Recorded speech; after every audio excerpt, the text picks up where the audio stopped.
Hello to everybody and to all the Rizzoli fans out there. My name is Carlos Tonga. I am an Italian architect and illustrator. Two words that have to do with drawing. I am drawing since I was 2 years old. Was sketching everywhere, on every available surface, all over the house, on the walls, on the doors, on my mother's kitchen, of course, on sheets of papers also. But at the same time, I was unable to speak. So my parents led me to the doctor, and the doctor said, "No worries, he will speak soon." Now, as you see, I'm speaking, but he prefers to communicate through drawing now. Actually, as you know, drawing is the most direct way of communication. Later, when I was 8, I visited Rome, and I entered the Pantheon, this huge, incredible 2,000 years old temple, and I was really struck by the imposing dome with this oculus, this round opening to the sky. And I remember it was a rainy day. The rain was falling through this oculus, and suddenly a sun ray entered inside the interior space of this incredible temple. And a lot of wonderful games between light and shadows began. I was really fascinated, and I decided to become an architect. So 17 years later, I graduated at the Polytechnic in architecture at the Polytechnic of Milan. And I later decided to merge together these two passions, drawing, illustration, and architecture. So now in my illustrations, architecture is the protagonist. Of course, together with architecture, also cities are protagonists of my illustrations. I love big cities. I love these layered metropolises, so steeped in history. And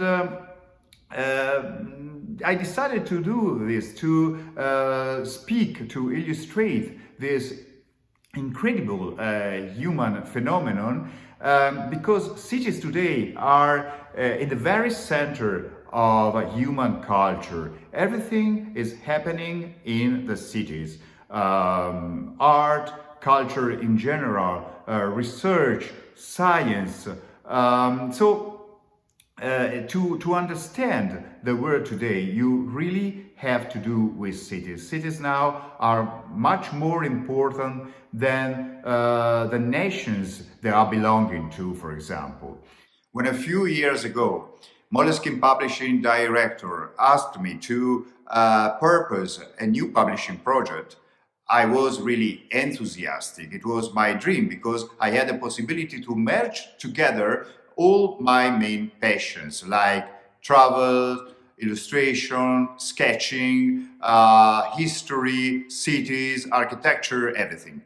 And so I purposed to create an illustrated book series about the most important cities in the world. Of course, among these cities, New York has a very important role, a very important place. Here, this is the last book of the series. The title is I Am New York. And why this title? Maybe you wonder why we decided for this title. It is because in this book, New York is speaking about herself. I consider cities like persons. So in this case, New York is just like a woman who is telling us about her own life, anecdotes of her childhood, adolescence, many interesting things. Of course, it is mainly an illustrated and full illustrated book. When I begin to approach this working process about creating a new book about a new city, of course, I have to read and to consider many different sites about the city. So I read books, for example, I watch movies, I speak with the inhabitants of the city. And for example, I find also many very interesting documents like old and ancient maps. In the case of New York City, it has been very interesting to investigate this city childhood. And New York, it is very, of course, interesting because it is a city steeped in history. And for example, I was able to merge together, to combine different sites, different aspects of many maps I found, and this is the first, let's say, illustration photograph of baby New York at the time when it was still called New Amsterdam because it was under the Dutch rule. And you can see here that you can find already many names that are still very renowned in modern New York. Like, for example, the Wall Street, just following the wall the wall that was protecting the city in those times. Or you can find Canal Street when it was really present, a canal, a real canal. That's why this name.